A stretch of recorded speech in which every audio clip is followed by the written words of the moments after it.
Wow.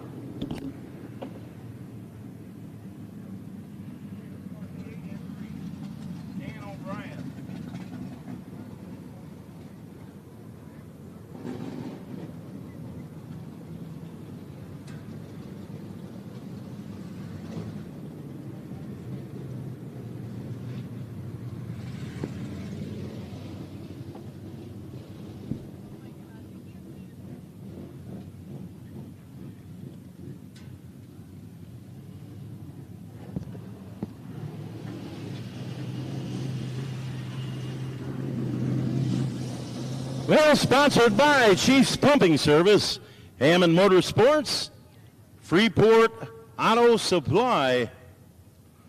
No stranger to Victory Lane. He pulls down here, getting the helmet off. Also, John's Body Shop and Webster Motorsports.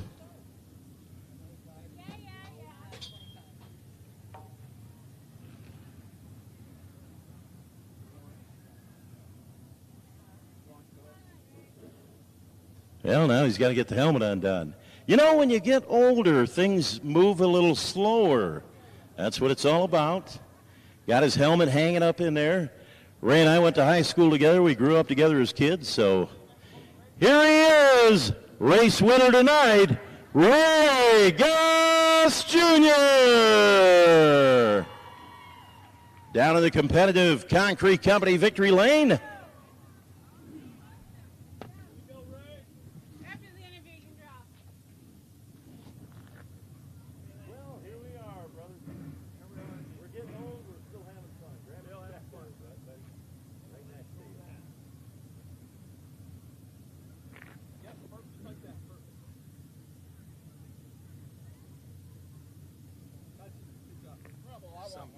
All right. All right. All right, go. Get one with Nguyen.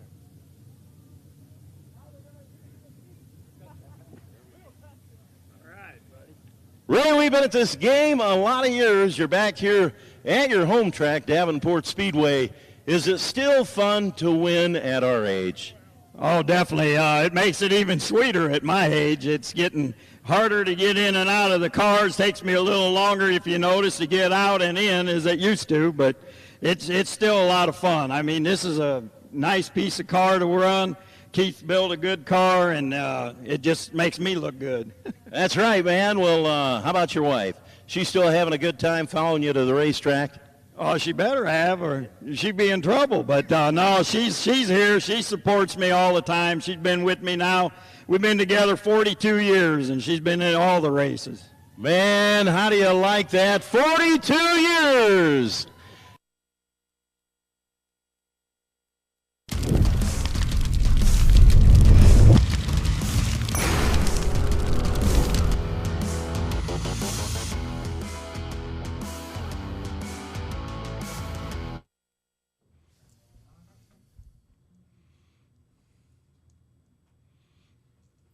All right, it's time to drop the hammer on another episode of True Grit. Here we are, Pat, episode number 90, 4.5 years into this thing, and we got Ray Guss Jr., the River City Hustler, with us tonight, and the legendary Keith Simmons. So, I mean, welcome, guys. We could have a show with one of these at a time. I know. It's almost unfair to have them doubled up here. Yeah, all right. So, welcome. We're going to go over a couple of the local results, the results on the national scene, and then we'll get to you guys. So, Pat, what have we got happening in this past week? Well, and I'll tell you what, I'm going to skip over a little bit of the Hell Tour.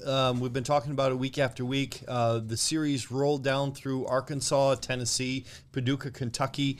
Great racing. Some new winners. Steve Brazil from Mississippi actually picked up one of the wins. One interesting thing, Turbo, Tyler Erb ran with the World of Outlaws in Minnesota, hauled all night long down to Hobstadt, Indiana, and picked up the Sunday win. Really good racing. I'm not going to go over a lot of details on that. The World of Outlaws, like I mentioned, ran a 3-day show, supposed to be Thursday, Friday, and Saturday in Minnesota. Actually, rained out Thursday, so they ran 2 races on Friday, similar results. I tell you what, you know who's hot right now, hotter than $2 nickel, is Ryan Gustin, the Marshalltown Missile. Picked up a win, man. Yeah, he's been looking good. Absolutely. And when he's not winning, he's running right up front with the best of the best. Bishop, Bobby Pierce and Ryan Gustin are running neck and neck, all three of them.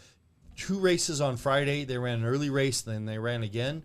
Then they ran on Saturday. They go for 50, 75 laps, 50 grand to win. Picture 15. B-Shep at 75 laps. B-Shep paced the field most of the time. Bobby Pierce ran him down. Oh, yeah, Billy Moyer tore his stuff up. Man, he must have rolled like 5 times, Yeah, Pat. and you know what? That one looked like it hurt. So I'm glad to see that he's okay. He's found some speed lately, too. Yeah, he was looking good. So hated to see him tear it up. Yeah, and it was no fault of his own. No. One of the cars on the outside got sideways, come down into him.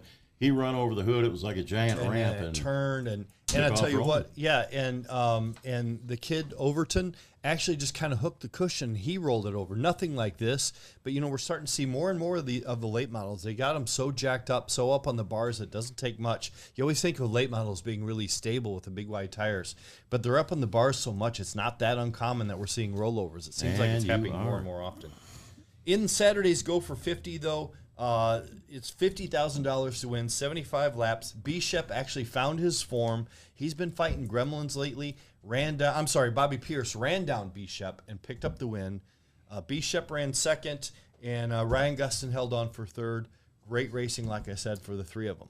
And, the cost of, super late model racing today is just astronomical. Yes, so it is. even though Bobby Pierce got $50,000 for the win, blew up a motor. Yes, he did, unfortunately. In the week before that. Yes, he so did. He's probably just taking that money and buying another motor. How would you like to have a weekend like that and be negative 10 grand? Yeah. And, Crazy. in one of the worst kept secrets now, breaking news yesterday, the Lucas Oil race, they ran Saturday at Muskegon, Minnesota. Devin Moran, it's his home track. He started on the pole and led every lap. RTJ ran from 5th to 2nd. He was absolutely flying. He had nothing from Moran, but he picked up 2nd. And then it was announced yesterday, and it's been all over, breaking the internet. Ricky Thornton Jr. and SSI Motorsports parted ways about this Number time 16. yesterday. And I tell you what, and let's go over the numbers for a second. You know what? It's groundbreaking. When you see, it's different when you have somebody who is running, even if they're like Tim McCready. He's there. He's running second and third in consistency, but he's not getting the wins. He may not have that sexiness that a car owner wants. But when you have somebody like this, he's leading the point standings in the Lucas Oil Tour and Flow Racing Night in America. He's won 19 features this year. 19. Yep. He's won 11 Lucas Oil mains so far this year. Yeah, crazy. He hasn't, get this, guys, he has not finished outside of the top 10 since February. Wow. I mean, that's a testament to the SSI Motorsports, too, Yes. that they don't have mechanical failures. Like I talked about Bobby Pierce having gremlins. They haven't finished outside of the top 10 since February. He hasn't finished outside of the top 5 since March. Oh, wow. It's July. Mm-hmm. He has been in the top 5 every single Lucas Oil race since March. And then come Sunday night, he gets fired. So here we go. We already got the message board active up there right now. Ken Pennock, he's messaging in. He wanted to know, asking Ray and Keith both, what are your takes on the RTJ split with SSI Motorsports? What do you think, Ray? Well, like I said, nobody knows. We don't know anyway what really happened. And, there must have been an awful good reason that nobody knows, but you never understand it because everything what he just said, how well he's been running in all these races, that usually a car owner is doing cartwheels over something like that. But right now, something must have happened very serious. Outside of racing, you figure, hey, it wasn't inside the race car. They found a lot of success there. Had to be outside that. Now, Keith, what's your take? I don't know, boy. To have put up those kind of numbers, and I've been on the owner side of it most of my whole career, and I would have found some way to get along, I believe. We were talking about off air. You put up with a lot. When you're winning, And he's doing.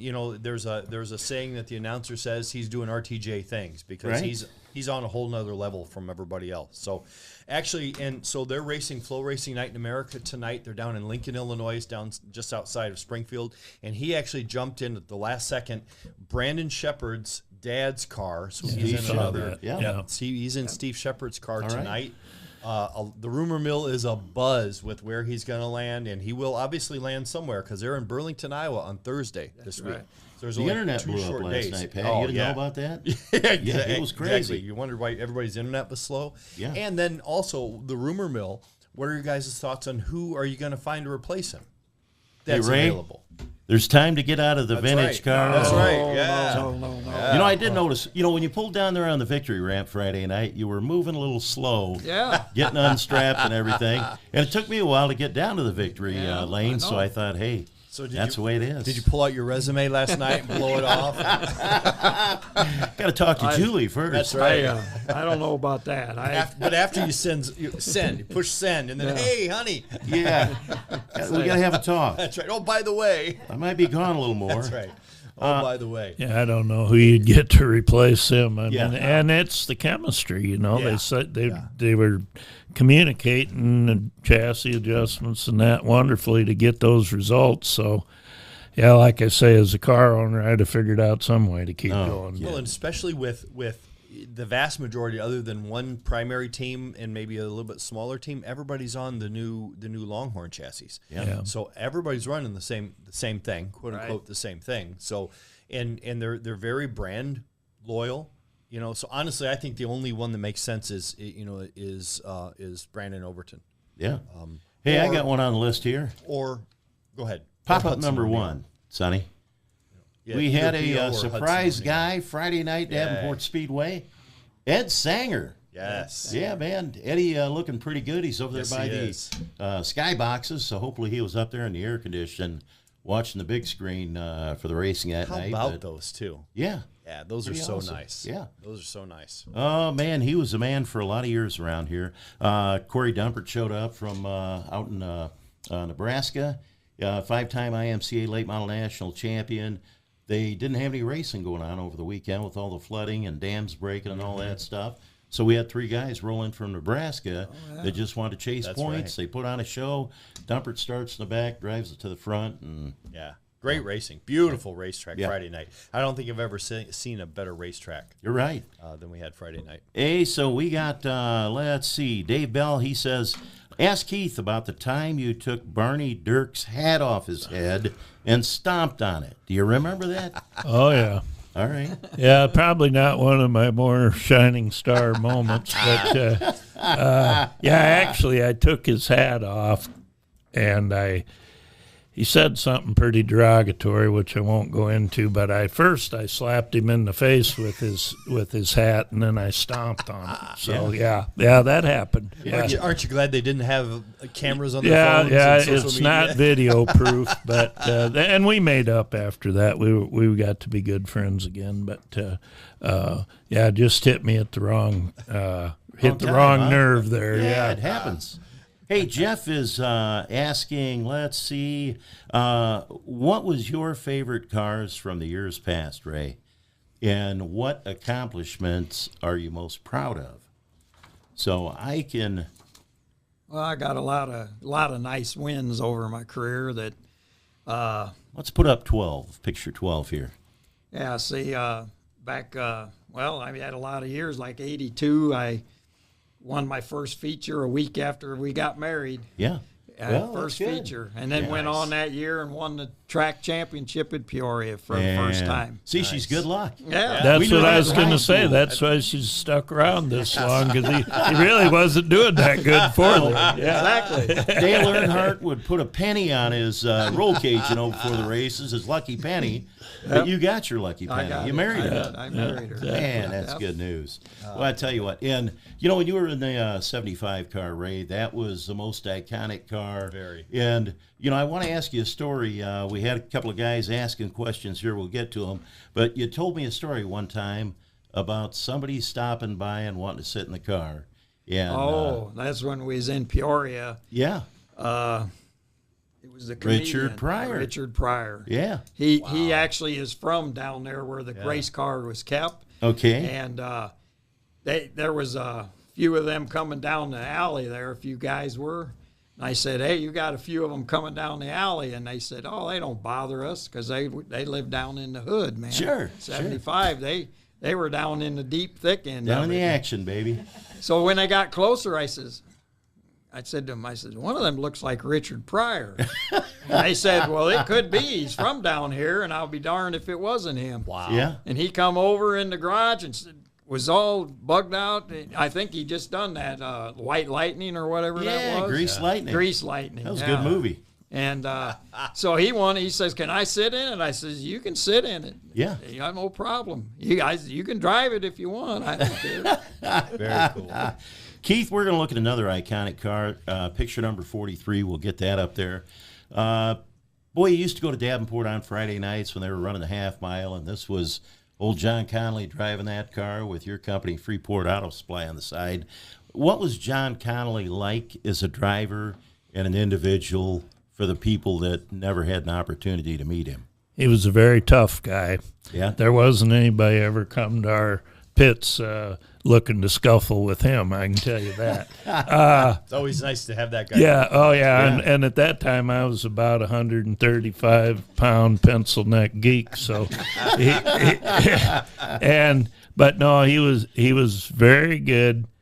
When I first got him, he had tried to quit, and then he came back, and I thought I had everything figured out, and we was a long way from getting ready to have a car ready to win. And I tell everybody when he first started driving for me, I was 19. In 2 weeks, I was 41.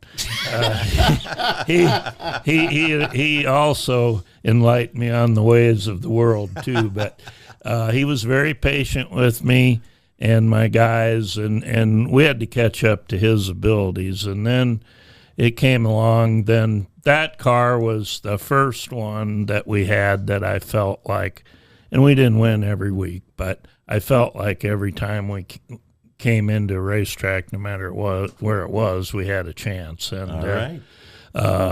No quitting that guy. I'll just tell you one story, and everybody think I'm making it up. We were at Freeport. It was the Sunday night before we all went to the World 100, and everybody had new bodies and new paint jobs and everything, and we got in a little mix up in the heat race, and I got it fixed, but I couldn't get the hood on. So we go out, and he's got a big lead. It's getting down toward the end, and Charlie Kitzmiller, he was my right-hand guy, said, Charlie, he don't have his helmet on. Are you kidding me? Oh, no. So he comes by the next lap, and he's got one hand like this, driving with one hand. And Fred Horn's coming like heck behind him. He's going to get him, I'm afraid. Wow. Old John holds him off. So I go out there when they're doing the victory lane thing, and I'm like, John, what happened? He goes, oh, my God. He said, you sent me out here with no hood, and power steering hose broke. So he's doing this one hand, no power steering. And that's how strong he was. And he said, well, I run out of tear-offs. Then you have to tape my shield down so it don't fog up, and I can't get the shield up. So he said, I thought, boy, what if I can't get that off? So he bends over, going down the front straightaway. Yeah, I can get her off. Pulls her back down, gets through 1 and 2, comes off at 2, flips her off, and had one of them wide-angle mirrors in there. And he said, I was thinking, here she comes, Freddie. This will goof you up for a couple laps, but it never made it outside of the car. But that's a true story. Wow. Yep. True story. That's the no quit. That's no quit right there. Picture number 47. Let's no take a look quit at right that. there. So, Keith, you're going to build a vintage car. You're going to have somebody drive it. You end up with a 38. Was it all the fond memories you had that made you want to build that Nova, or what was the thought process behind that? Well, like I said, that was the first car I ever had that I felt like every time we came, we had a chance. And it and Big John and all that, and I was blessed between Big John and Tom Hurst. Boy, there'll be an argument who the best was of all time, but they'll be considered along with Ray. So I built it, and it was kind of curiosity thing to see how far technology had come, and I tried to build it as close to the way it was. Mike Frieden built those cars, Star Engineering. Right. His dad owned that Al, who I ended up buying out of the racetrack business. But Mike was like 16 years old when he was building those. And so I wanted to build that car, do a big block and everything, and started out, well, Ray was still racing and regular cars. So I started out with Ronnie Barker, and he did real well with it. And then we kind of ran into some ruffled feathers there, and they said, you got to get rid of the big block. I'm like, oh, my God, you had to tell me to do that. Yeah. We're going to be faster yet, No, it's got to go. So then Ray started driving it at the end of the big block deal. Then we put the small block on it, and then that made it way faster, which I was really kind of against it. And Ray and I both have talked about it. We like the small tire rule, Okay. But, the car it's looks pretty better with the big tires. Well, yeah. It's more racy looking now. Yeah. But I was kind of for the small tires and all that. But to keep up, and it looks really easy, and this is to Ray's benefit. They put us at the back every week, and we make our way through. And it looks real easy, but you really watch that, and some of those cars don't handle so good and whatever, and you got to get there without tearing a wheel off it or something. And we've been very fortunate. You're on leaf springs, Keith. Oh, yeah. I mean, just like the good old days. How do you like leaf springs? Kind of like driving a Cadillac? Well, it's definitely different than a 4-bar car, that's for sure. But the thing is, if it's a vintage car, I feel that's what it should be. It should be vintage car. That's what it should be. It should be the old suspension that we used to run. Yeah. Right. Even when I started, it was not full leaves; it was mono leaves. We had coilover springs. Right. Even when I started in the late '70s. Yeah. Wow. Let's look at picture number 45 now. I want to see this cool ass vintage hauler. Oh yeah. Now, Keith, did you rebuild that, or what's the story on the hauler? Oh, that was a real find. My son Kyle, who had a car, Jeremiah Hurst drove for him and they did really well. I found that truck up by Lancaster, Wisconsin, sitting out in front of a junkyard, and it was a fire truck. Oh, wow. It only had 12,000 miles on it. It only has 30-some thousand on it now. So it was like a new truck. Yeah. And I went in there and I said to the guy, I'm like, man, that's a shame to junk that truck. He said, well, it definitely is. He said, that's why I haven't junked it. And I said, well, what do you want for it? And he goes, drive it up on the scale and I'll tell you. And he sold it to me for what iron was going for. It's like $1,200. And so that's what started. And my son built the box and everything on it. That was one of his first fabrication projects. Look at that. Yeah, that's awesome. Beautiful. And that picture's taken in South Carolina, and we went down there and. Now, you drove to South Carolina in that 1,000 miles each way. Man, Ray, and good old days. 200 miles, I had to set the truck speedometer and stop for fuel. Don't have no fuel gauge. And we could run 65 or so. And Ray and Julie followed us, and Joyce and I rode in the truck. But I'm telling you, we had to race down there. There was a guy there. Actually, they time trialed, and we didn't have fast time. He had fast time. By just a hundredth of a second or something. Yeah. But we went to work when that guy pulled in. The first couple nights when they were practicing and that, we kind of had covered pretty good, but this cat pulled in. I told Ray, we better get to work here, and we put 40 more points gear in it, and he had to drive his butt off to win. Wound her up a little bit, huh? Yeah, I said that's the hardest I had to drive that time. But I was, the other thing on that story is I was told we was going down there to race for $5,000. Yeah, why we was going, and we got $50 when we showed up at the pay. After winning both features. Come on. Yeah. Well, It was not a financial success, but it felt very good to really have to race hard and still be able to win. So, Keith, we got a guy, Eric Thompson. He wants to know, what was the favorite race that you promoted? Oh, it would have to be the Yankee Dirt Track Classic. Man, I knew you were going to say I that. tried everything to keep the tradition in that, the way Al had set it forth for years before me, and the Lee Greenwood parade lap thing with all the cars and all that, and we tried our best to uphold that tradition, and just our society is totally different today. It's changed.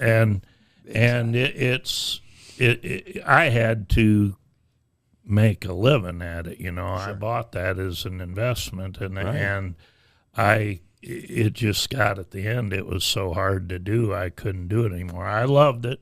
I loved preparing the track. I loved everything about it, but I just couldn't keep it going. But the Yankee has a special spot in my heart, and we won it several times with Tom, that far and away. Crazy. All right, Lisa's asking, Ray, have you ever thought about coming back to weekly racing? Have I ever thought about it? Yeah. There's a couple times I kind of get that itch, especially after jumping in the vintage car and getting the feel of it. Yeah. But the thing is I have jumped in one. It's still been a few years now, but boy, these things are so different. They have changed so much in just the time that I have quit. My last year was 2016.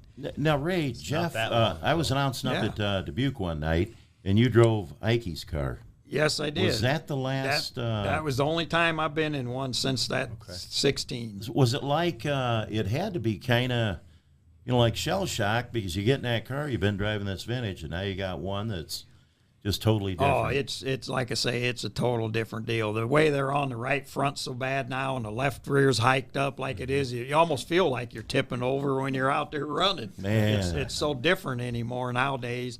You just don't have the feel, and I have a different.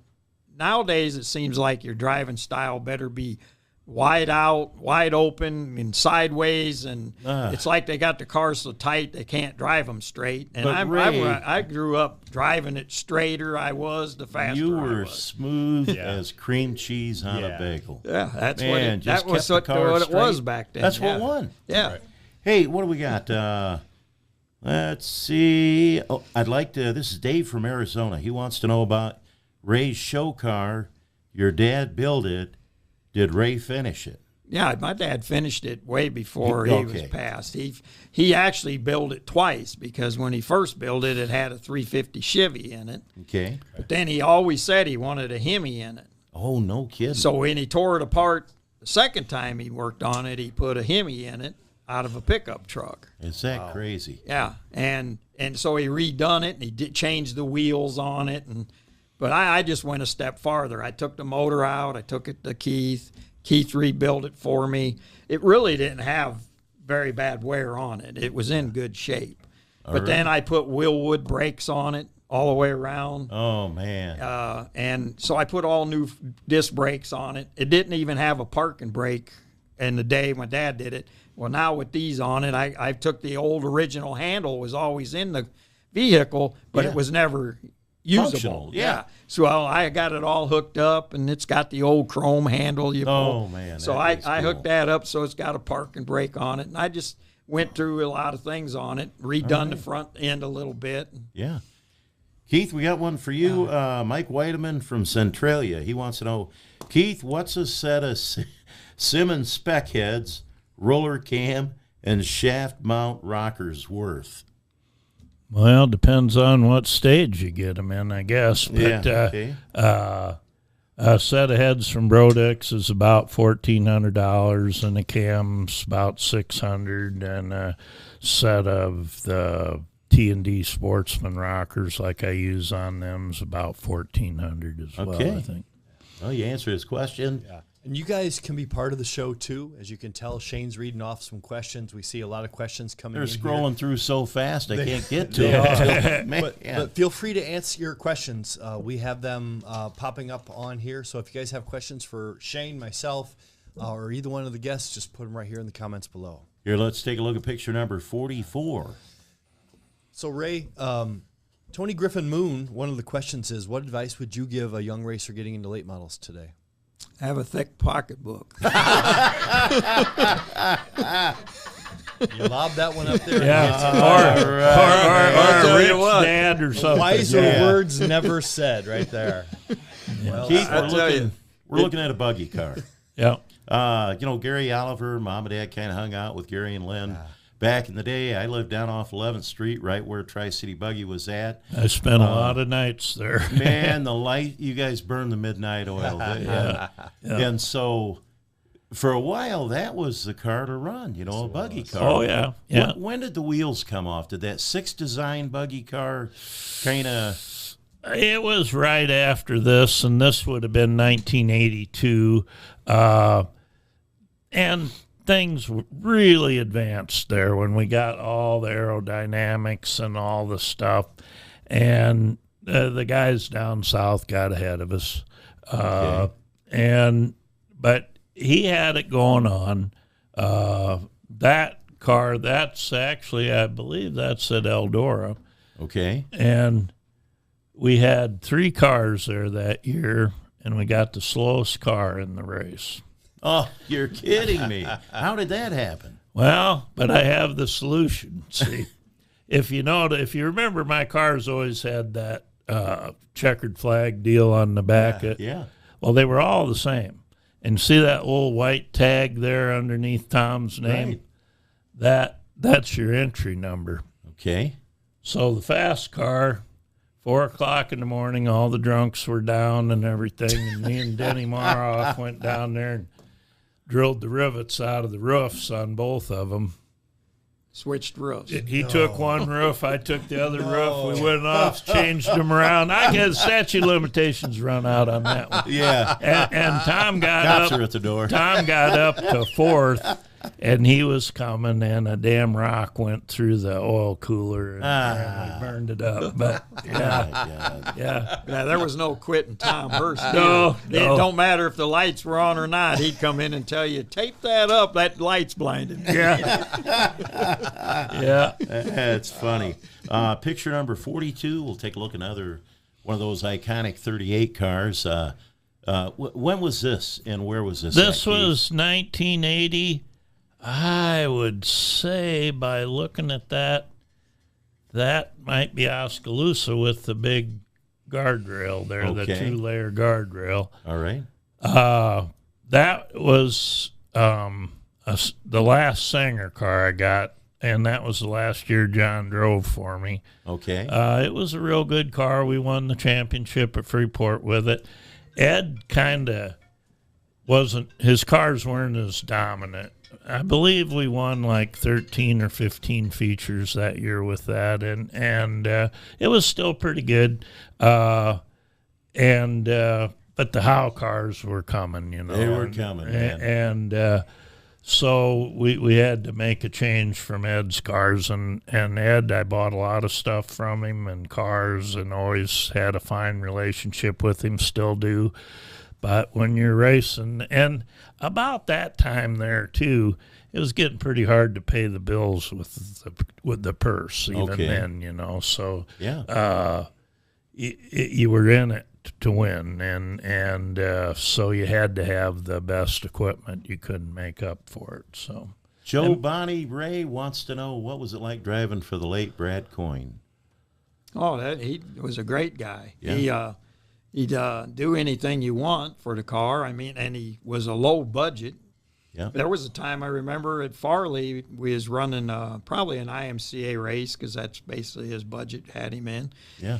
And they had this engine package. We weren't even close on engines with them. And so we worked on the car, and I went out and won the darn thing. Even with the Kidding me. even with his low budget engine, Yeah. that was in there, we went out and still won the thing. But yeah, he was very good at setting the car up and getting. If I told him I needed a certain feel, he would find a way to get it for you. Man. Nice. Kevin Schroeder says, tell Keith West Liberty needs a promoter. Yeah. Yeah. That's a shame. And they track. still need one. You know what? They still, I was up there, for 3 years, there at the end, and, you had a tear in your eye every night. You just, because I remember going up there in the 80s, and there wasn't a seat in the house to sit in. They had to have that spring sizzler, and a lot of times you're standing, and so, it makes you sit and think. It's a little long drive home, and I'm just like, what happened? Oh, I know. It's our society. People don't think the same, and cars used to really be part of your life, and now they're just, how much does it cost me a month to own it to get to work and back? And there's not one thing you can fix and bring it back. Sure. West Liberty being a big half mile, I love half miles. I do too, but it scares today's people. racer doesn't. I don't like it. Right. And it's a drawback to it. And I'll just throw out some real numbers. When I started in 2001, on Friday nights, we would average 800 people in the stands at Farley. On Saturday night, we would average 1,700 at West Liberty. Wow. That was the average. That was a good number. Yeah. That's And a a pack of pit passes was 500 pit passes. The girls always called, we're out of pit passes. Wow. So you take the pits and the grandstands, and you're over 2,200 people every week. That's the fact. You're doing good. Yeah, and Dubuque was good for 1,200 people on a Sunday night. Wow. Yeah. At the end, you was lucky to get 300 at Farley. You was about 700 at West Liberty. Okay. And about the same deal, 300 to 400 at Dubuque. Oh, so man. you take that kind of number crunch and try to make that work. It's just real hard. And it wasn't that we ran the people off or I got cheap and didn't pay the purse or whatever. It was just all of our fans got old, got sick, died, whatever, and we never were able to replace them. And I caught it right at the end of the good times. Sometimes the Lord has that way of luring you in. And I thought, boy, this is pretty good, but it turned after a while, and it gradually fell off at first, and then at the end it just dropped like a rock. So to answer his question, I've had enough practice losing money for one lifetime. I think I'll let somebody else try that. Somebody else's turn. Hey, let's look at picture number 36.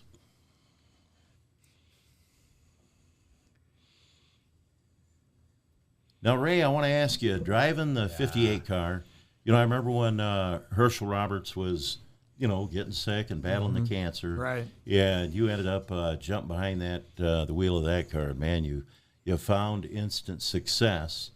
And Herschel, being the way Herschel is, when I was promoting East Moline in 2011, he came in the office, and he was struggling a little then. We talked about stuff that we might be able to do to help things out there. But he said when he come in, he's the guy who has now the good Lord in heaven's got your name in the book of life, and Right, Herschel's was moving near that the good Lord's going to call him home. So he says, "What can I do to help you out, Shane?" And I'm just kind of taken aback a little bit because I'm thinking, man, you ought to be thinking about helping yourself, Herschel. But that's the way he was. He was that way, yes. Yeah. I was so glad that I got to meet him that way after driving for him, because I didn't realize the person he really was. Even though we raced against him, it's not like we hung out. Yeah. Sure. Let's look at 37. There's a good picture right there. Let's see. Look at Oh, that. yeah. Yeah, how do you like that? Who's that guy on the right there? Yeah. Good-looking guy. Yeah. Yeah. 2013, huh? That was it, man. That was must have been That a was Series Dubuque. race. Yeah, That was you the can Butte see. Dairy Show, yeah. Yeah. Let's look at picture number 38. There we go. Another one. You're at West Liberty. Yep. Right on the big half mile. And, man, I still love that track. Oh, And I do, too. you guys won in the vintage car there. I remember one night you pulled down in Victory Lane, and the car was getting hot. You probably still had the big block in it. Could have, yeah. Could have, yeah. But I don't know if we run the small block at West Liberty or not. Yeah. One time. One time we Yeah. And who was the little kid there? Was that like the little racer of the week? Don't know. Okay. He just came down evidently from the stands. Because now, what do we got here? Somewhere in here, Mitch Swinton. He wants to know, Ray, are you planning to donate all your trophies to the Little Racers Club? Heck yeah. Matter of fact, I think my wife's talked to him about it. And Good. How about we've that? got a bunch of them out in the attic of my shed. That's where mine are at. Is it?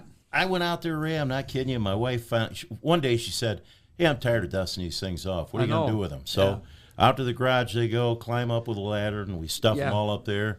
Well, Mitch Swinton, I'm talking to him one night, and he said, man, we need trophies. I said, I got some for you. So I dug out about 50. I probably got another 60 left. But what surprised me, the harmonics of people driving up and down the alley, all the nuts were loose on all the trophies. Oh, So I yeah, got them they all- are. Yeah. So I got them all fixed up, gave them to Well, Mitch. that's good. Well, that's good. I plan on giving them to, because see, many years You ago. heard it here, Mitch.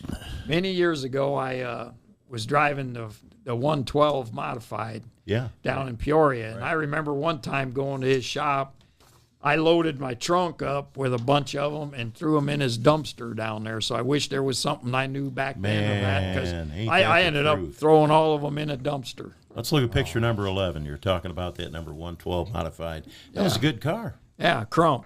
Crump had that car. Yeah. So there you are, getting ready to pass Kenny Schrader, and you took that car down to Florida, and you won.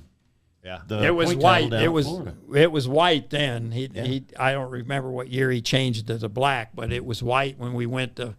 He's the one that got me to go to Tampa to East Bay. Right. Because at first I told him Florida's for vacation and it ain't for racing. I said, I want to go down to Disneyland or something. I want to go. Man. So anyway, he talked me. He says, well, I'm going to pay your flight down there and Julie's flight. And I'm going to pay your room. I'm going to pay your way in. I like that. Plus I got my percentage. And he said, I want you to come down. We ended up going 5 years in a row. Yeah. After that, Worked out we pretty went good. 5 years in a row. We ended up going, and so I finally won that race on Saturday, like the third year maybe. Okay. It was funny because we're sitting in the pits and we're on the way out of the pit area parked, and he just has a van and an open trailer.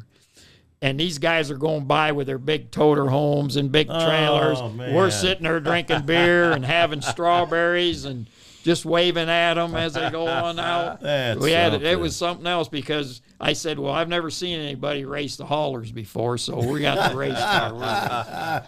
Hey, Jeremy Gustaff wants to know, he'd like to hear about Ray's $20,000 modified win. And that was that down at Burlington, Ray? Yes, it was. It was. Tell us a little bit about that. Okay, well, it started out, the first one they had was $10,000 to win in 96. All right. And we were at Farley Racing, and Steve Beckler was helping on the car, and we kept it at PB Body and Tiffin, the car at that time. Yeah. He says, you need to go over and talk to Rod Dennis. And I says, who's Rod Dennis? And what I got to talk to him about? He says, well, he's got 2 modifieds, and Burlington's got a special coming up for $10,000 to win. And I said, 10,000 win? Heck, we weren't hardly racing any late model races at that time for 10,000 to win. Right. I said, well, I guess I will. So I went down and talked to him because I'd never been in a modified. Yeah. My dad started me out in a late model. Right. I remember that. Yeah. So anyway, I went down and asked him. Well, he had Dan Chapman driving Okay. his regular car, but he had a backup. And he said that, yeah, we'll run them both. I show up the next Friday at Burlington, and he's only got 1 car sitting there, and I'm carrying a helmet bag and my suit. I'm thinking, what happened here now? I don't have a car or what? Well, I guess Dan was the one out of a ride. They got into a fight the weekend before over the happens. car handling, and he fired him and said, "You're the only one." And we went out there and won that first one at $10,000 on Saturday. Now, Ray, back then, what were you getting paid for driving that car? Well, it was a pretty good story there because, see, his dad, Keith, that owned KKD Enterprises, Keith and Karen Dennis, Yeah. he had MS. Okay. And so the wife, Karen, drove Keith down after the races, and he come up, and I didn't really have anything. I usually was a 25% driver. Okay. That's Is that all. good or bad, Keith? That's pretty good. John was 30%, and when we got going with Tom, the bills kept piling up a little bit, and he didn't get very much. So, Ray, okay, they got a bargain with you. So you got 25% of that money. Well, what I did is actually got more that night because when Keith drove down there, he pulled up and I hurried and walked up, and I must forgot he had MS or something. He started to climb out of his Suburban. Yeah. And I said, whoa, wait a minute, Keith. You know, he couldn't stand up. Yeah. And he said, "Oh, my God, I've been wanting to see you in my car forever." He said, Yeah. "I'm so glad that you're in it now." And then I find out Chapman's up in the grandstands watching that night. Talk about, man. Talk about a bitter pill. So anyway, this guy, he reaches in his pocket, and he pulls out all these 100s. And he sit there and counted out 30 of them to me, and he says, "And don't claim it. Thank you for driving my You car." had no plans to claim it. Now, if the IRS is listening right now, we'll need to know what year that is. That was 1996. Yeah, statute of limitations run out now. There you go. Keith, you got all the So answers. anyway, on the 20,000, that's how it built up. I started driving their car, Yeah. and then the next one, they had a 15,000 to win. We didn't even make that show, but they come and put me in the back as a provisional. And I think I come up and got like 5th or 6th from the back. Yeah. So then another year they did it again, and they jumped to 20,000. Well, we qualified good again on Friday. I was sitting in the front. Saturday rained out. Okay. So they ran that show for 20,000. They ran it on Sunday afternoon. Okay. Well, the track ended up rubbering up, and I let the whole thing. You're just along with for the ride. Yeah, I ended up. Well, it was a survival too, so you Yeah. can blow out tires. Sure. But anyway, I ended up. I ended up winning the 10 and the 20 at Burlington. And Ray, you never had the tail hanging. You always kept them straight. Oh, that was what I loved take about care the of them modified. tires. Yeah, Yeah. that was the modified. Oh, my God. Keith, we got a couple of people that want to know about picture number 18. Tell us the history about that. You're restoring this iconic car, and our old buddy Dick Trickle driving that. He won like 67 features in that Yeah, car. the one that we did, and he had some A Mustangs. Okay. It looks similar to that, but that's the car that he ran the following year. Okay. The one that I did had a really big front bumper on it, and it was from 1972. Dick actually signed a letter of authenticity before he took his life that was the car. Wow. And then it belongs to Wayne Lensing, who owns that museum over there in Rockford, right across from his parts place and left-hander chassis. All right. And it took a while because it was sold to a guy in Missouri, and they kept updating. They put disc brakes on it and all that stuff. Sure. And that left front wheel, Trickle used that forever. You look at almost every car, he had that Was the that real like- small tire. Was and that a like you different win the offset. feature so you don't change your underwear? Or it had some magic in he it? or- ran a real small left front tire to put a bunch of wedge in it. Okay. And What did he have in those, Keith? Were those? 427. Wow. 427 tunnel port. And I did the engine just like it would have been period correct, and everything along the way. I had to go find the old Holman Moody drum brakes and all that. No kidding. But it's exactly the way it was, and it's easier actually to do it the modern way because, like your throttle linkage, you use a piece of rod and 2 Heim joints. Right. Well, they didn't have that. They took an old piece of stock throttle linkage and a stock gas pedal and cut it up and made it work. And it sits over there in the museum with the hood up. And it was only in there for a little bit, and I was over there to Illinois Hall of Fame thing. And the guys, I couldn't believe I was hearing it. Old guy goes, boy, said, they got this thing right. He said, look at that throttle linkage. That's just how we did it back then. It was right. Yeah, that was a great moment for me. The spoiler on the back. Okay. The year prior to that, he said.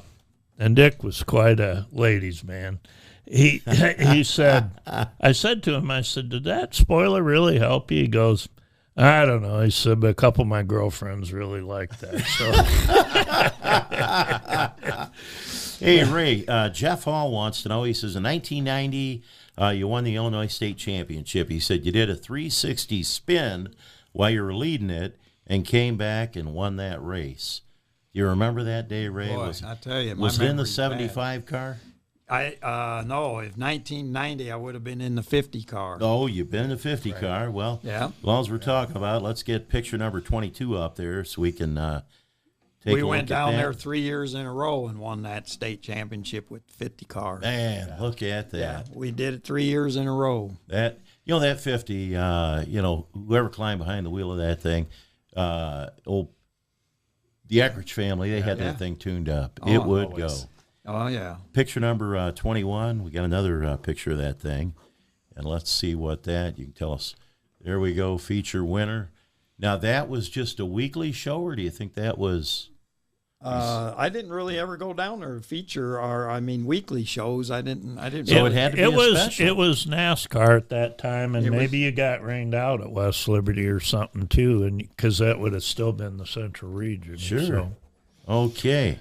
And Bruce Bartlett, he said, do you have a good 75 crew member, a memory of him, Billy Barnwolt? Oh yeah, Barney. He said, do you have any stories about him? Oh, he was a very big guy. He was very friendly.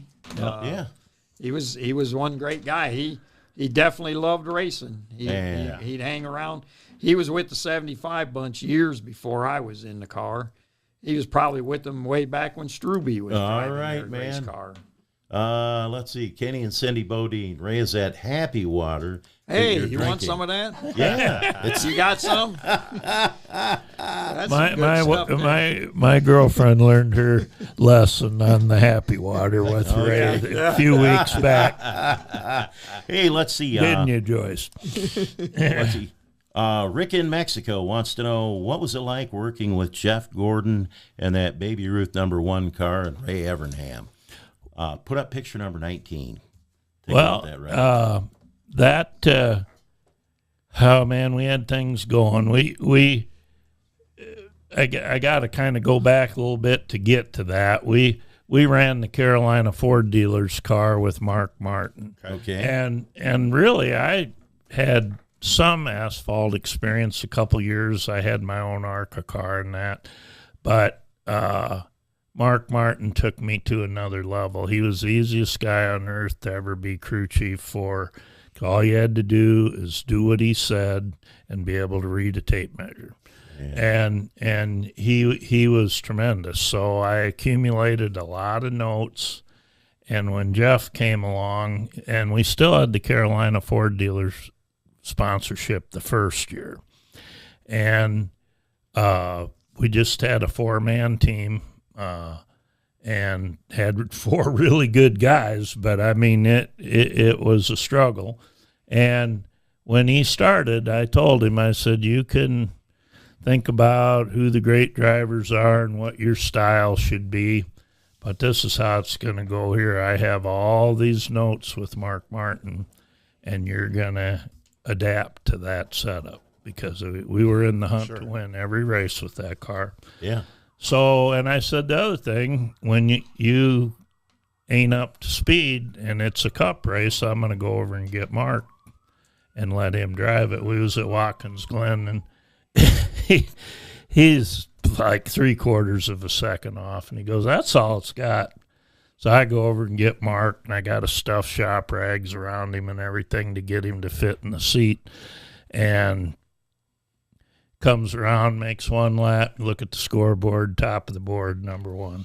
Come on. I said, "Now, Jeff, you need to get to work." He said, "I guess I do." But I'll tell you, he was very easy to work with. He didn't have a big ego. He was the hot dog in them pavement sprint cars and everything. He could drive a looser car than about anybody. And then the next year when we did this Baby Ruth thing, then he was ready. He had a year of experience. I was better prepared.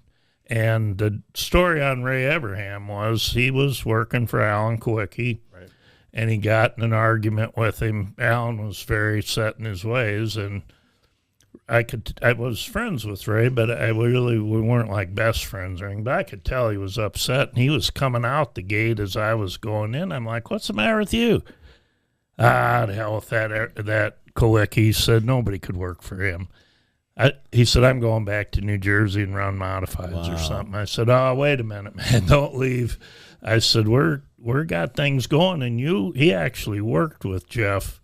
Prior to that, they ran a couple bush races for a guy by the name of Hugh Connerty that owned Hooters restaurant chain. Oh, yeah.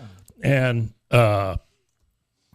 so they had worked together and had a little bit of chemistry, and Ray was an excellent chassis guy, although we still went with the same setups that Mark had because I was very adamant about not getting off of that. And with that car, we set the record, still stands, 11 poles in the season. Wow. And we would have won the championship that year, but that numbskull, Jimmy Spencer, he took us out about 4 weeks in a row. He's a lot bigger than me, but he's a big boy. Yeah, but he really did. He was a cowboy. Yeah, and so we didn't win the championship, but we beat one of my heroes, Sam Ard, for the all-time pole wins, and that record still stands. They're all meant to be broken. Somebody will break it. Broken. But that's kind of the story on that. And that car went on to be auctioned off. Tell us about that. Yeah, we took it to, Daryl Nguyen, the drag racer, had that terrible accident. He has a foundation for people with paralyzing spinal injuries. Spinal cord injuries. Right. And he called me up and he said, "I want you to come and look at this car to verify that it's the right one." And there was a couple things about it that were different than anybody else's car, and it was the right car. I said, "You got the right car." So I did the drivetrain and Billy Hess, the engine and all that, and it was one of my engines. And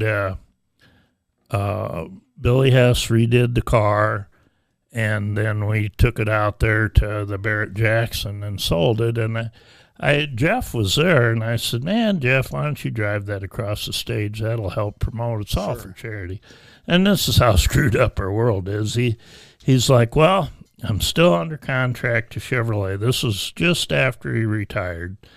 And he said, "Nah, I'm working for Fox, and this isn't a Fox broadcast, so I can't." Yeah. Oh, yeah. Yeah. And It's for charity, remember? Yeah, right. It's all for charity. I donated my time, and Billy Hess did, and Daryl Nguyen had to buy the car from the guy. Yeah. And he had some more money than that in it, and then but it didn't bring what we thought. It brought $100,000, and it all went to a good cause. I would have just liked to have raised a little bit more money. Yeah. Do you know where it went, though? Well, I probably shouldn't say it, but he probably ain't watching. Rick Hendrick, I believe, bought it. That's the story. Bought a Ford. Yeah, but he didn't bid on it. He had one of his buddies bid on it. But it was a very important part of Jeff Gordon's history, so I'm sure he wanted to have it. Wow. So that's what I heard. Right. I've never personally asked him that, but I heard that. So. All right. Hey, what do we got? Larry Anderson says, ask Ray about giving his aunt a ride on his motorcycle in the parents' front yard in Milan. Do you remember that? I don't remember that one. All right. There's got to be a story there. How do you like that? I want to hear the end of that one. Yeah. Mark Talbot Sr. says, hey, mid-late 80s, ran Webb take the white flag door to door, and the sky opened up and ended up pouring. That was before loop scoring, and they gave you guys both the win. It said it was at Donaldson, Iowa. Donaldson. Yeah. Gave us both the win. Yeah. And, you know, I'm going to tell you something. You know, I have people come up to me and they tell me stories too. Oh, Shane, remember the night? And I'm like, Yeah. You know what? I'm getting old because, and this is a fact, the older you get, you know, I used to have just a photographic memory. And when I'd think of something, bam, it was there. Well, now I got to think and think and think a little more. And sometimes it comes and sometimes it don't. But that's just part of getting older, I guess. I don't think that ride on the motorcycle lasted very long because I think I took off and she went flying off the back. So I don't think that lasted. That's my story, and I'm sticking to it. Oh, my God. I like that. Let's take a look at picture number 14. Now, Ray, this, you know, back in the day, this was one of the favorite cars of yours you had. You know, you had Jim's I-280 down there. Sponsor on the race car, C.J. Rayburn car. Now, okay, C.J. Rayburn, I'm trying to look up underneath it. Back then, that was the 70s. You would have been on Leaf Springs, right? No, that was 1980 I bought that car. Okay, right. All right. That car is from 1980, and I believe, yes, we were still on a monoleaf car then. All right. There's another picture I want to get on Billy here. Beckman had an 82. He ran really good. He gave us fits at Freeport with the Rayburn. Oh, man. Another great name. Picture number 8. I want to take a look at this. Now, this picture I wanted to put up here. We wanted to honor a couple of guys that we grew up with. Mike McGrew over there on the right-hand side. Chicky Cole on the left, the Mr. Roadster car. Now, was this the car you rolled down the backstretch at Davenport with? Yes, it was. It was. And see that Aaron's I-280? Yeah. That's Aaron there in the hat at the beard. Okay. That's Aaron Lombard. He sponsored my dad for years. Yeah. And then he moved from Route 67 in Milan. When that came, when the 281 came available. Yeah. It's a little casino now, you know. It's not a gas station no more. No more, yeah. Hey, go in there and lose your money. Yeah. Kind of like owning a race car. Yeah, exactly. Yeah. But so tell us a little bit about rolling that thing down the backstretch. Yeah. Now, was that like the first time you dated Julie? She was first race she ever been to. First race you ever been to? No, So I took her you out wanted to to lunch win. before. All right. No, I was there. The whole family was there. I don't remember what the race was or nothing because I don't remember the accident at all. Still today, To this day. Because here's what happened when it happened and I rolled.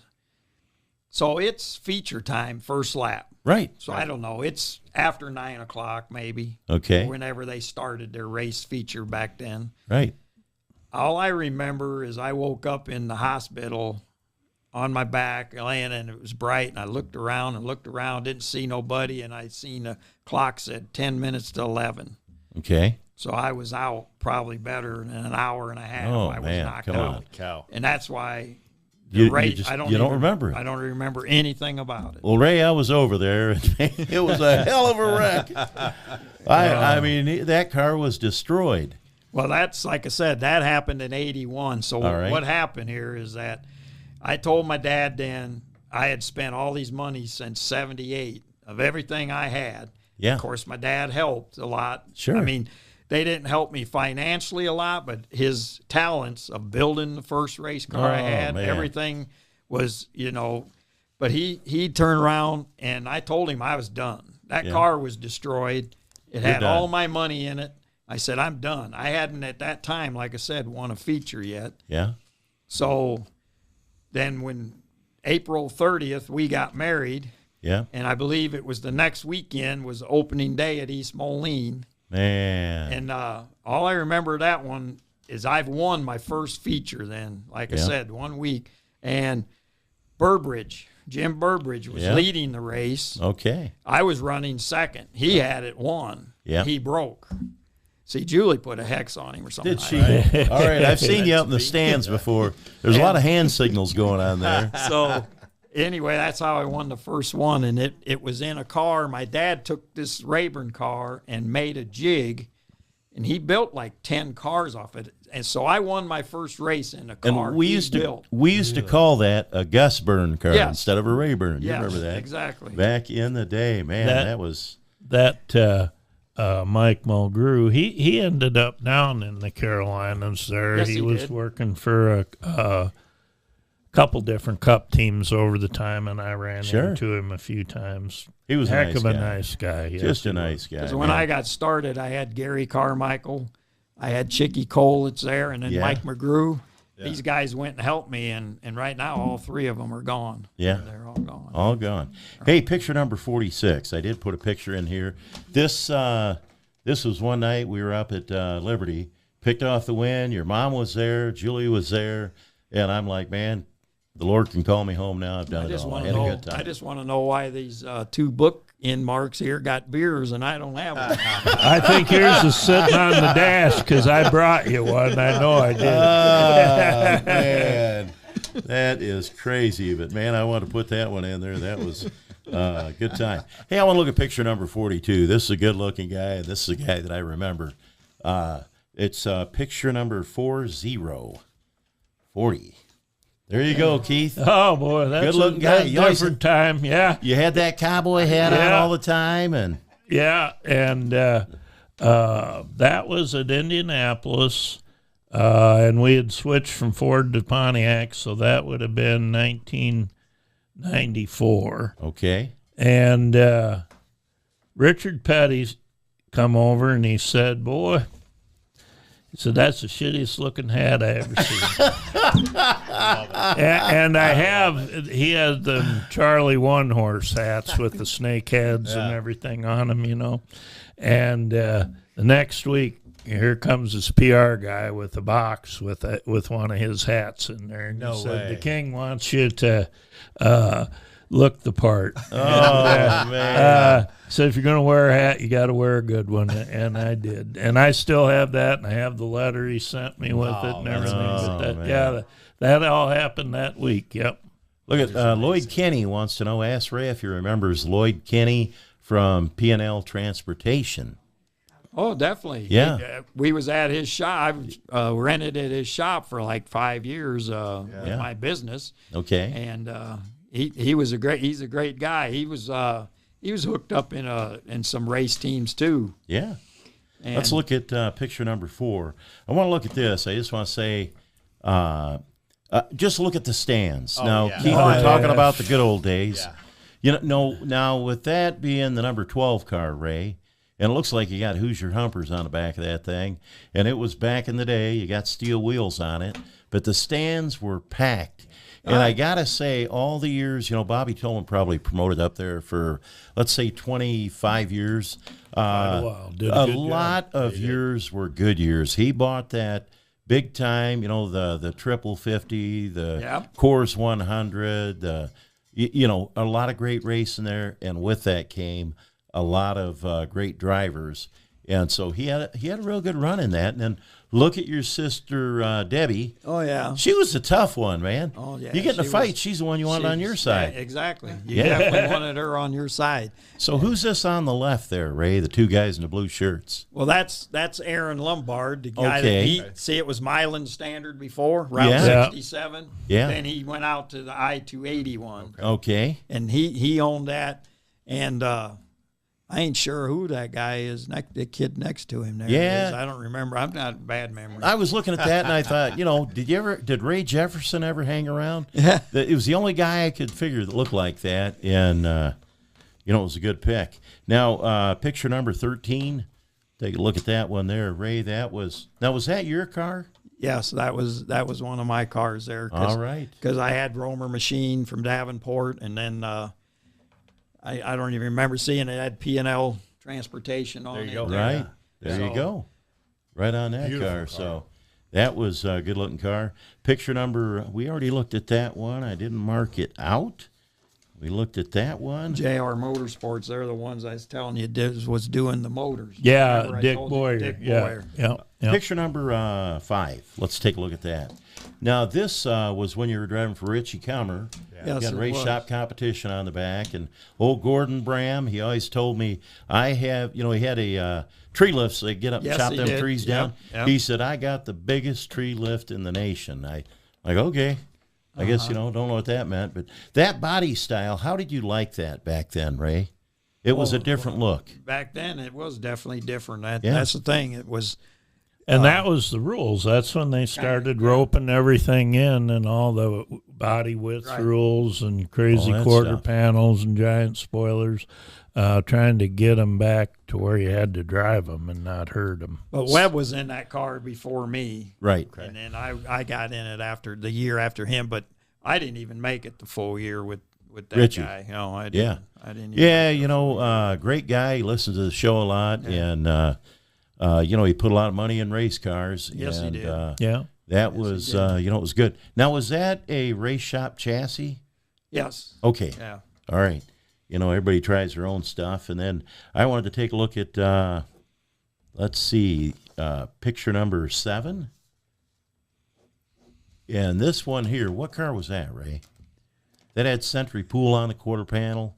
This would have been around probably 95 or so. All right. Because it's got PB body, which that's where I started keeping the car when I got my own team in 95. Yeah. And I was at Century Pool with my business at that point, and that's why they ended up on the car, basically because they gave me a good deal on a in-ground pool. Hey, I like that. When you're racing, you ain't got time for that. Yeah, Julie was in it all the time, but Yeah. you're working on the car. Hey, picture number 27. Now, this car, Jim and Jeanette Hoke, you drove for them for a while. Leroy Brenner was in the other car. That's right. Tricky Ricky Wages was wound in up one. driving for him, and you were in one. But, good-looking car back then, and Yeah, I owned that car too back then, but they sponsored me. they did, okay. Yes, they sponsored me, but All I right. own that car. We still had, that is a concrete wall up there. Let's look at picture number 31. Now, Ray, we grew up down the old neighborhood. We used to race bikes out there behind your house. That's one Lou of my Jack dad's. Sherbrooke, that 72 Chevelle. I love that car. That's one of my dad's old cars. That was badass, and I remember it down in the old neighborhood, and that was at your house, Yep. and before your mom and dad moved out to Coal Valley. But Definitely. those were the cars. It was like when Jim Gerber would pull on the track over there at Davenport with that hammy, and he'd wind that thing up going through the gears. I mean, I'm just man, it just gave you cold chills. Ray, I ain't too sure that ain't the one he went down to that opening practice at Columbus Junction and flipped it over. It was one of them Chevelles he did, right? It was Jeez. brand new. Yeah. Wow. Well, I don't know if it was the Chevelle. I think he had a Sanger chassis at that when he Maybe it was. when he rolled. It was like the first deal of the year before they started racing. It was a practice. You were talking earlier about throttle rods. That's what happened. They had Go to them, 30. They had them 180 headers. Yeah. When they had them headers, he was running a cable throttle, and what happened is it melted wide open. So he went down in turn 3, and this is the first night out on the brand new car, and it had Kentucky Fried Chicken on it. Yeah. I remember Was that that. that white Camaro? Yes, he had Kentucky Fried Chicken, and he ended up, he saved part of the roof above him because his helmet put a dent from the inside out right. when he went rolling over. I remember that. I was car. there, and I remember him going off the end of the back chute and just headed down and then just started rolling. Because, that's never so good. what happened, didn't know what happened until he got home, but that them headers burnt the throttle wide open, melted the cable. My God. And that was that the Diamond T hauler right there? Yes, it was. And that had a sleeper on that baby. Yeah, huh? that was. I was into cool trucks. Mine wasn't very cool at that point, but that was a really cool truck. I That was always a loved cool that truck. Man, that was Spare something tires else. underneath the sleeper. It's Yeah. that's classic. Yeah. I love it. Ray, we'll look at this picture number 10. You can tell us about this. This was one we looked at a little while ago down at Peoria Speedway. Got all them gals. I guess, hey, when you're big time race car driver, they just all jump on your cart and go for a ride, huh? Yeah, look at how good I made them look. Yeah, you know what? You wonder why guys want to be a You racer. still look pretty good, Ray. I'm looking at that picture, and Man, maybe that was like 3 weeks ago or something like that. You look pretty damn good. Yeah, the guys working on the car never got that chance. Funny how that works. Yeah, the story on that picture was the wife always texts me down and saying, well, you need to win tonight because the Miller Lite girls are here. So every time they always had the models there for the Hooters race or whatever, I seem to be in victory lane. So after the drivers' meeting, the girls were going to go out with the national anthem, and I asked them if I could join them, and they said, hop on up in here. And so I did. And they said to me, boy, that's a nice-looking outfit. I said, yours is pretty nice-looking, too. Yeah, I like that. And the crew's down in the pits saying, where's Ray at? I haven't seen Ray. Yeah. Hey, picture number 3. This is another one of those pictures. This is your favorite car you ever had, the 75, when you were driving for them guys. And that was just, hey. Look at that. There you go. Look at that, Ray. Trunk deck. Now, this is my collection, and I thought, Ray ain't going to believe me if I don't take a picture of it. Ray Guss, 75 Nelton Roan ride. Yeah. My all-time favorite late model driver. My classmate, you. Yeah, all right. Driving that 75. I'll tell you, we had some good years together. Great years together. Yeah. That was a very iconic team, boy. They had cars for years and was pretty damn successful with whoever drove them. Really, they were very good over the years. Yeah, yeah. So that was the first time I ever drove their car would have been late in '83. All right, because there was a special. It was the 100 light at Macon. Okay.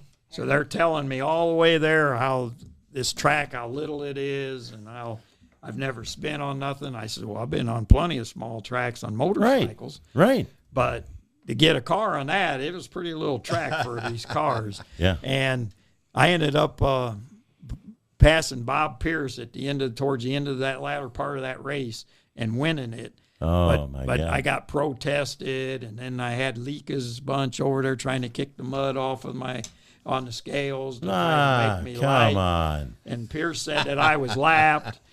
Well, I was running 5th at the time, and I was the last car on the lead lap. But I finally got going at the end of the race, and I passed them and won it. But we went home with the money. Don't ever count out the River City Hustler. That's right. Let's take a look at picture number, 39.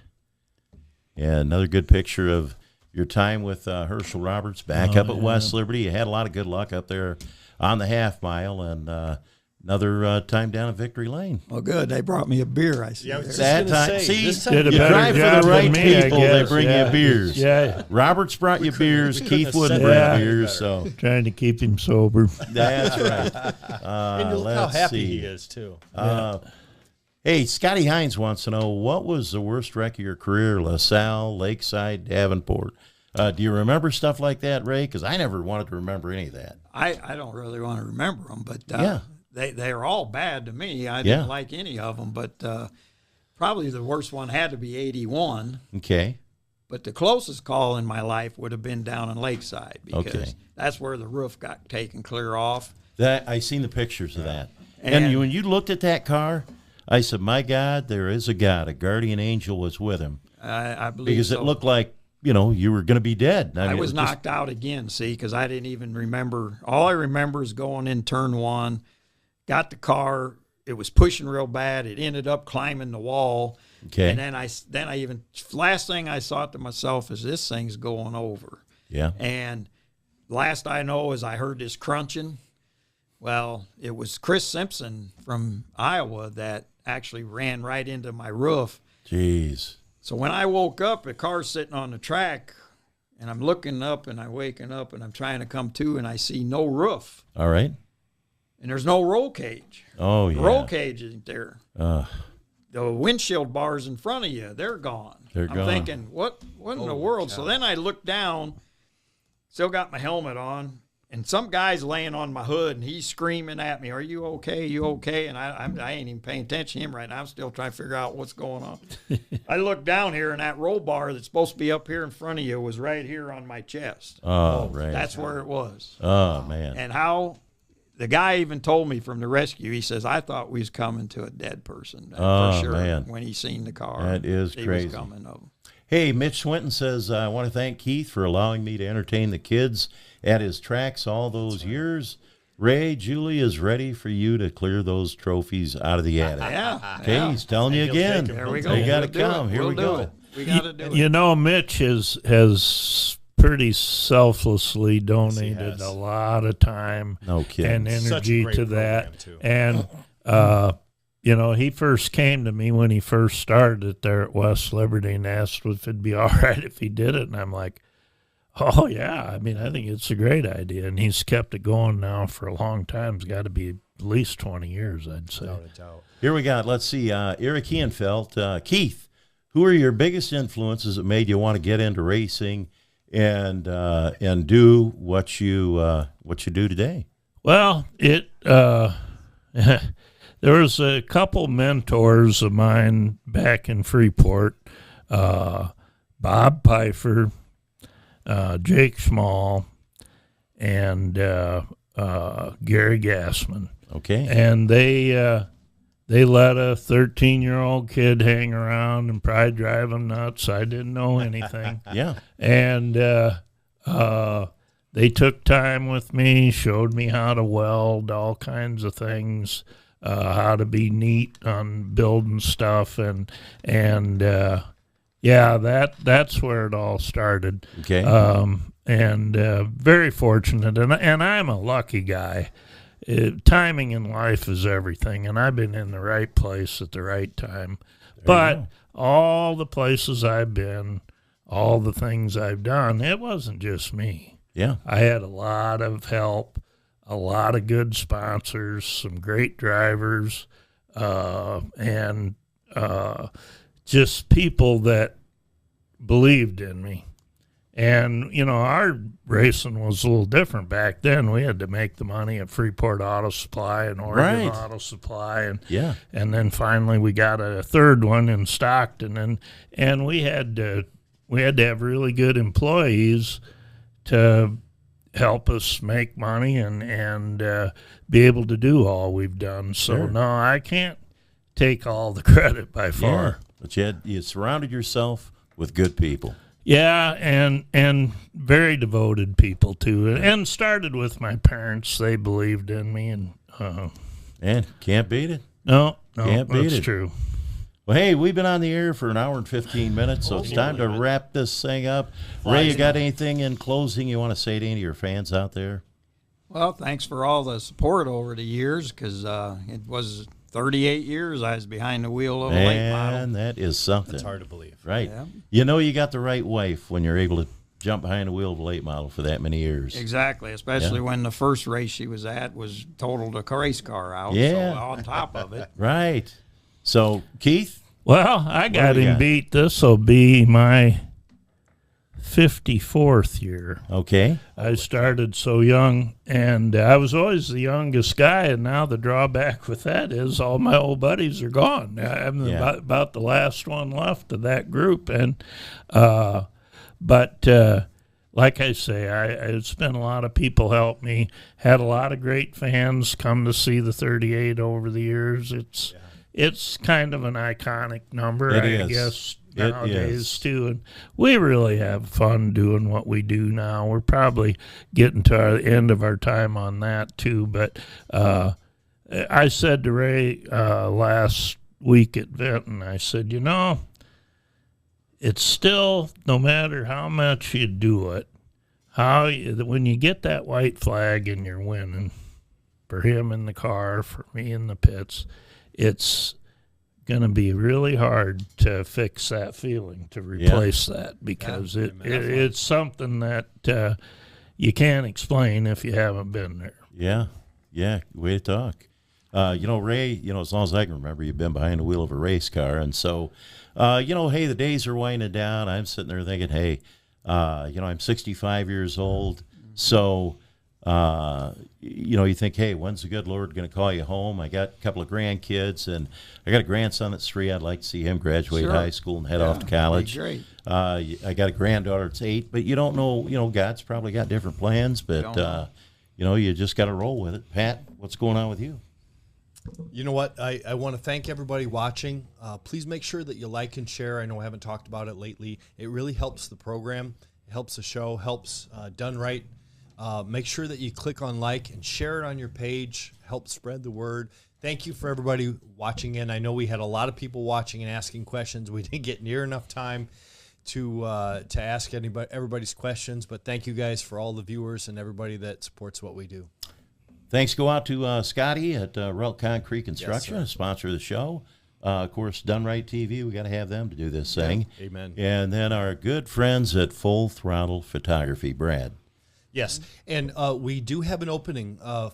Full Throttle Photography. Brad is a true artist with the camera. He's a track photographer at Davenport. He sponsors or runs a program for a Hard Charger Award, and we need a sponsor for this coming and next week's Hard Charger Award. So look Brad up.